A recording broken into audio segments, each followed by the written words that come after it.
दोस्तों नमस्कार, मैं केपी सिंह। आप देख रहे हैं अपना चहेता न्यूज़ चैनल जालोर टाइम्स। दोस्तों, आप परिचित हैं कि जो सामाजिक न्याय का मुद्दा है वो भारतीय जनता पार्टी की दृष्टि उसको लेके अलग है, इसीलिए वो सामाजिक न्याय की चर्चा नहीं करती। वो जो है, जब ये आता था कि नहीं वो जो जातिगत व्यवस्था है उसमें सुधारात्मक कदम उठाए जाने चाहिए और सत्ता के केंद्रों में समायोजन वंचित जातियों का किया जाना चाहिए वक्त की ज़रूरत के मुताबिक, तो वो एक सामाजिक अभियांत्रिकी का नाम देती है। वो केवल ये है कि कोटे भर के लिए कोटा सबका थोड़ा बहुत कोटा तय कर दिया जाए, कोटे भर तक उनको सीमित कर दिया जाए और उसमें भी कोई जहाँ पर फैसला लेने की शक्ति जिन पदों पर नियत है वहाँ पर उनको जो है उसके मामले उनको न पहुँच दिया जाए, न दलितों को न पिछड़ों को। ये भावना था और ये था कि ये क्रम एक अंतरिम ये सुधार की व्यवस्था को एक अंतरिम तौर पर मंजूर किया गया था भारतीय जनता पार्टी के अंदर कि जब इसके बाद में जब अकेले दम पर बहुमत हासिल करने की स्थिति में भारतीय जनता पार्टी पहुंच जाएगी तो फिर वो भारतीय जनता पार्टी इसको ये जो अपना लवादा है जो सामाजिक अभियांत्रिकी का जो उसको तार फेंकी होगी और कमोवेश वर्ण व्यवस्था को नए सिरे से लागू कर देगी। ये और जब मोदी जी के नेतृत्व में सरकार जी के नेतृत्व में जब पूर्ण बहुमत की सरकार बनाने का भारतीय जनता पार्टी ने अपना स्वप्न साकार कर दिया तो जो वर्चस्ववादी तबका था उसने जो है मोदी जी से अपेक्षा करना शुरू कर दी कि वो धीरे धीरे इस दिशा में कदम उठाएं कि ये तमाम सारे जो विशेष अवसर के सिद्धांत जैसी तमाम सारी व्यवस्था और प्रावधान है ये धीरे धीरे खत्म किए जाएँ और वंचित जातियों को जहाँ की तहाँ ले जाके और खड़ा कर दिया जाए। वो जो है उसके बाद में भक्ति भाव धार्मिक सुधारों के माध्यम से एक भक्ति भाव जो है का प्रसार करने की कोशिश की गई। और भक्ति भाव क्या है, वो एक तरह से सुनहरे लम्बे में दास भाव की प्रस्तुति ही है कि वो पता इतने में ही संतुष्ट हो जाए कि हम मंदिर में जाने लगे। हमारे यहाँ पे भी अगर हम संपन्न हैं तो हमारे यहाँ भी पंडित जी जो है कथा पढ़ने के लिए आने लगे, हमें भी जजमान के बतौर को स्वीकार करने लगे। बस इतने तक से उनको जो है और उनको भी थोड़ी धार्मिक क्षेत्र में उनको भी थोड़ा मान्यता मिलने लगी। इतने मात्र से अपने आप को संतुष्ट अनुभव करें, इतने मात्र से अपने आप को गौरव अनुभव करने लगे कि हमारे पुरखे मंदिर में नहीं जा पाते थे, हम तो मंदिर में प्रवेश तो कर पा रहे, हम भी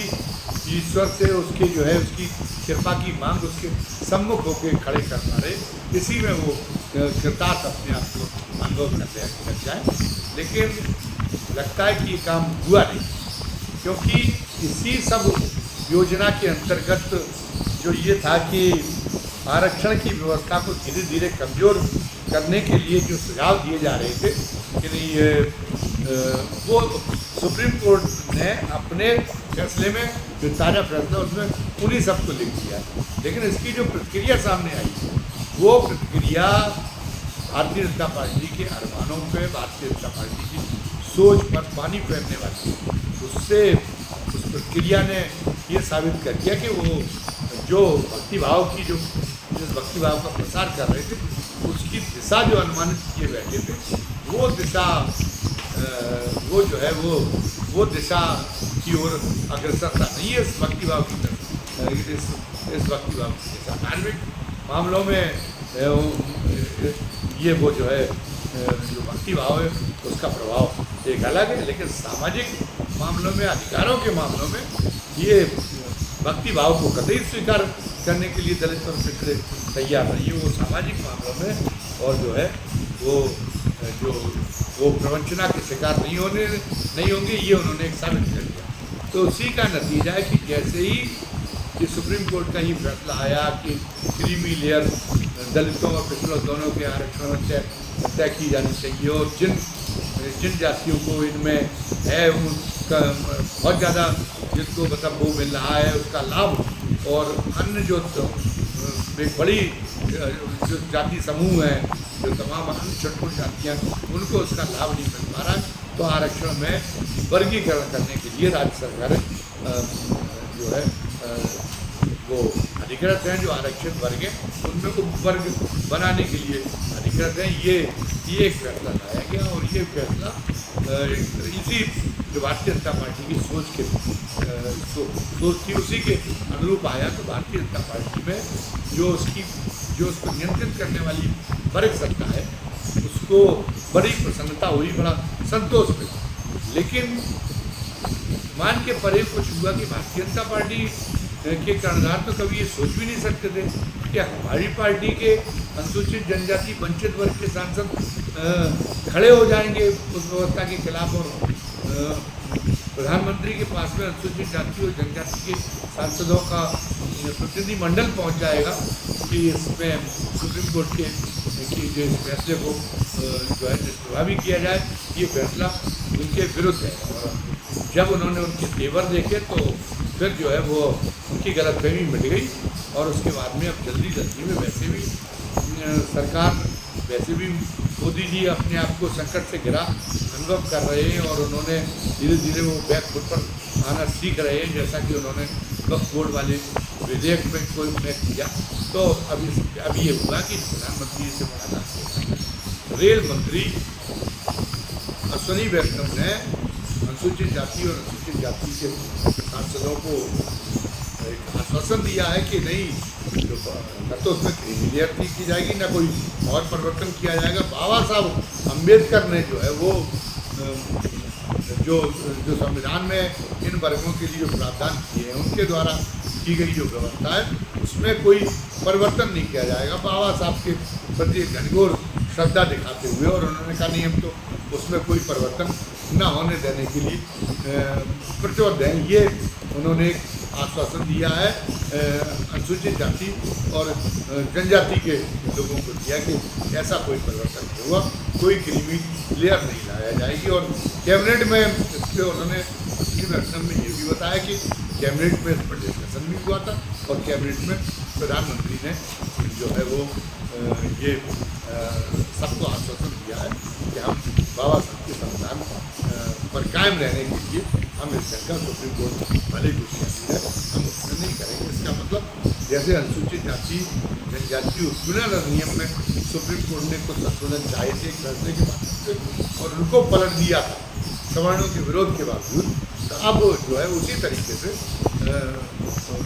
ऐसी व्यवस्थाएं पैदा हो रही है मोदी जी के लिए कि वो सुप्रीम कोर्ट के इस फैसले को भी पढ़ लें। लेकिन उन्होंने जो है पिछड़े वर्ग के आरक्षण के संबंध में क्या करेंगी इसको लेके अभी भी दुविधा बनी हुई है। उन्होंने अपनी स्थिति स्पष्ट नहीं की कि क्या, क्योंकि पिछड़े वर्ग के आरक्षण के तो वो नहीं चाहते थे आरक्षण का और विस्तार हो, जैसे तैसे उन्होंने जज कर लिया था कि अनुसूचित जाति जनजाति आरक्षण को। तो मंडल आयोग की जब रिपोर्ट आई तो उन्होंने ये भारतीय जनता पार्टी ने उस समय इसका विरोध किया था, और वो सोच रहे थे एक ही आरक्षण हमें भारी पड़ रहा है और इसको तो धीरे धीरे बदल देंगे, लेकिन इतना आरक्षण हो जाएगा तो हम कैसा बदलेंगे। तो पिछड़े वर्ग के आरक्षण को तो जो है वो किसी तरीके से ठिकाने लगाने की फिराक में अभी भी बने हुए हैं कि चलिए ठीक है हम उस पर समझौता कर लेते हैं। लेकिन बाबा साहब ने जो संविधान बनाया था उसमें ये कहा गया था कि जैसी सुविधाएं, जैसे विशेष अवसर उनको दिए जाने का प्रावधान किया गया अनुसूचित जाति जनजाति को, वैसी जो शैक्षणिक, सामाजिक और आर्थिक रूप से जो अन्य पिछड़ी जातियाँ हैं जो अनुसूचित जाति और जनजाति के दायरे में नहीं आती, उनको भी उसके लिए उसके बारे में भी सोचा जाए, उसके बारे में भी आगे चल के उपाय किए। तो इनके तहत तो ये उन्होंने व्यवस्था बाबा साहब के द्वारा जो संविधान आया तो उसमें तो ये व्यवस्थाएँ शामिल हो नहीं पाई थी। हालांकि दिशा निर्देश जरूर थे, लेकिन अब इनको एक बहाना है कि वो जो हम संविधान तो नहीं बदल रहे, हम तो बाबा साहब ने जितना किया था उस पर तो हम बरकरार, लेकिन उसके आगे तो आने वाली परवर्ती सरकारों ने किया, जनता दल की सरकार ने किया, बीपीसी ने किया, तो उससे क्या असर होगा। तो अब वो एक टटोल है कि पिछड़ों में इसकी क्या प्रक्रिया होती है। पिछड़ों में अगर कोई मैं कहीं कोई तूफान तो नहीं आता, क्योंकि दलितों से क्या सबसे ज़्यादा संख्या तो पिछड़ों की, और पिछड़े अगर विमुख हो गए तब तो भारतीय जनता पार्टी का सत्यानाश हो जाएगा। तो वो एक तरह से चकमेबाजी का एक खेल खेल रहे हैं, एक जो है एक ये टटोलने का काम कर रहे हैं। तो इसलिए उन्होंने ये स्पष्ट नहीं किया कि पिछड़े वर्ग के आरक्षण में भी क्या मतलब वो कोई बंटवारा नहीं होने देंगे, ऐसी कोई उन्होंने प्रतिबद्धता जाहिर नहीं की है। तो अब वो अभी फिलहाल पिछड़े वर्ग की प्रक्रिया तो सामने नहीं आई है, लेकिन पिछड़े वर्ग के, लेकिन इसके बाद है कि हो सकता है कि अनुसूचित जाति और जनजाति की वर्ग के सांसदों की प्रक्रिया के बाद उनसे प्रेरणा पिछले वर्ग के सांसदों को भी मिले और वो भी एकजुट होकर और जो है प्रधानमंत्री के सामने पहुंच जाए और उनको विवश करें कि वो उनके लिए भी जो है उनको भी अभय प्रदान करने का, उनके वर्गों को भी अभय प्रदान करने का काम किया। तो इसमें क्या प्रधानमंत्री जी का पैंतरा होगा, ये एक सोचने वाली बात होगी और एक बड़ी एक खतरनाक स्थिति, एक बड़ी जोखिम राजनीतिक तौर से बड़ी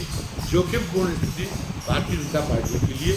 बन गई है। अगर पिछड़ों में भी अगर दलितों जैसी प्रक्रिया पिछड़े वर्ग के लोग पैदा करते हैं, हालांकि पिछड़ा वर्ग में ये स्थिति है कि दलितों की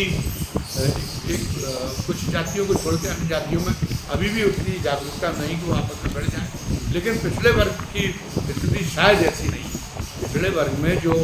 प्रभावशाली किसान जातियाँ हैं और वो अधिकतम उनका प्रतिशत दिए जा रही है आरक्षण का, और उसकी तुलना में जो वास्तव में बहुत ज़्यादा शोषित और अन्याय के शिकार हुई जो जातियाँ और जिनमें आर्थिक सामाजिक पिछड़ापन लगभग दलितों की समतुल्य है, उनको आरक्षण की व्यवस्था का लाभ नहीं मिल पा रहा। तो इसलिए बिहार में तो कर्पूरी ठाकुर फार्मूला मशहूर है, बहुत पहले वो कर गए थे। तो पिछड़े वर्ग में एक बड़ा वर्ग ये है कि वो जो आरक्षण की बंटवारे की बात की उसको वो उचित मान भी सकता है। तो इसी बात की प्रतीक्षा हो रही है उनके मन में कोई प्रक्रिया कैसे होगी। लेकिन अगर ये कहीं बात है पर इसी बीच में इस सबसे जो एक चेतना आई है, जो अधिकार चेतना, जैसे हमने कहा कि इस अधिकार चेतना की वजह से वो जो दास भाव आरोपित करने का भारतीय जनता पार्टी को जो सपना था वो एकदम आके इस पे आरक्षण के बिंदु पे आके टूट गया।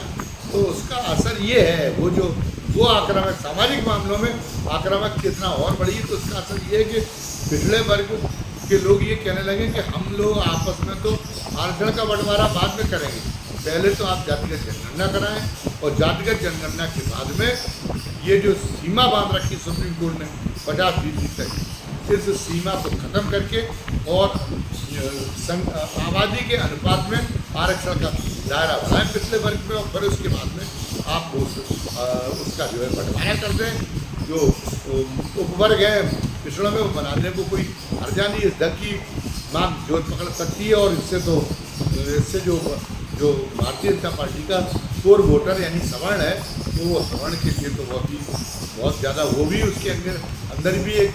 मोहभंग जैसी स्थिति पैदा हो जाएगी। तो अब भारतीय जनता पार्टी के सामने इधर घूमा उधर खाई का प्रश्न है,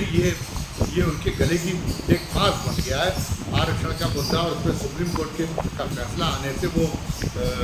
तात्कालिक तौर पे तो बड़ी प्रसन्नता अनुभव कर रहे थे कि चलिए हमें कोई कदम नहीं उठाना पड़ा, सुप्रीम कोर्ट के बहाने हमने आरक्षण को निपटा देंगे। लेकिन अब तो वो लग रहा है कि उनको जो है कहीं ये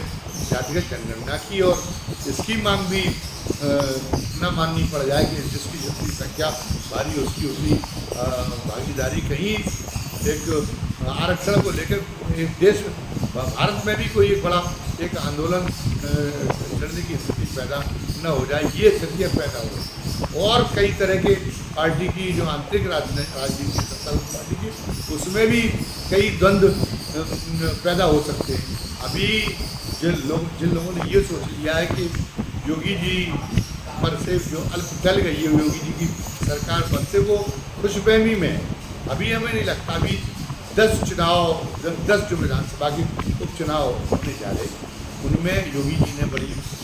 मुस्तैदी से अपनी व्यू रचना की है।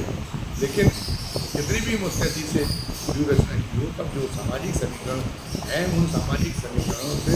वो व्यू रचना के फलितांश वह कोई आशादायी नहीं दिखाई दे रहे, और आशादायी नहीं रहे, भारतीय जनता पार्टी के लिए वांछित परिणाम नहीं निकले, तो फिर ये जो उफान है, जो दबाव है दलितों का और पिछड़ों का, इसका बहाना लेके, और हो सकता है कि फिर योगी जी से कहा जाए कि अब आप किसी पिछड़े के लिए कुर्सी छोड़िए, तभी ये पार्टी के ये पार्टी के अस्तित्व का सवाल। और ऐसे में योगी क्या करेंगे, ये प्रश्न होगा। तो कई किस्म के द्वंद्व जो है पैदा हो सकते हैं। ये जो अपने लिए सुविधाजनक फैसला सुप्रीम कोर्ट के फैसले को जो मान रहे थे अपने लिए सुविधाजनक भारतीय जनता पार्टी, उसके अंदर कई तरह के विरोधाभास, कई तरह के द्वंद्व पैदा हो सकते हैं। और द्वंद्वों से कैसे निपटेगी, वैसे भी मुश्किल हालातों में गुजर रही भारतीय जनता पार्टी, कैसे ये रोज़ रोज़ जो नए संकट सिर उठा रहे हैं इनसे कैसे पार पाएगी, ये देखने वाली बात है। आज की वीडियो में बस इतना ही। ये अपनी बात समाप्त करने के पहले हमेशा की तरह अपने नए दर्शकों से हमें गुजारिश करनी है कि आज का अगर वीडियो अगर उनको पसंद किया आया हो और वो चाहते हो कि उनको हमारा हर वीडियो देखने को मिले, तो पहले तो वो खुद हमारे वीडियो को लाइक करें, सब्सक्राइब करें, और इसके बाद में अपने मित्रों और परिजनों को अधिक से अधिक संख्या में हमारा चैनल लाइक और सब्सक्राइब करने के लिए प्रेरित करें। और साथ ही बेल आइकॉन इसमें दबा दें, जो घंटी की आकृति का बटन होता है, ताकि उनको हमारे हर नई वीडियो के बारे में जो भी हम नया वीडियो डालें उसका नोटिफिकेशन मिल जाया करें। और साथ ही आज के वीडियो के बारे में अपनी राय कमेंट बॉक्स में लिखना न भूलें, क्योंकि आपकी राय हमें वैचारिक खुराक देने का काम करती है। तो इसलिए आपकी राय हमारे लिए बहुत उपयोगी है। तो आपसे निवेदन है, ये आपका हमारे ऊपर आभार होगा कि आप अपनी राय लिखना न भूलें। धन्यवाद। जय हिंद, जय भारत।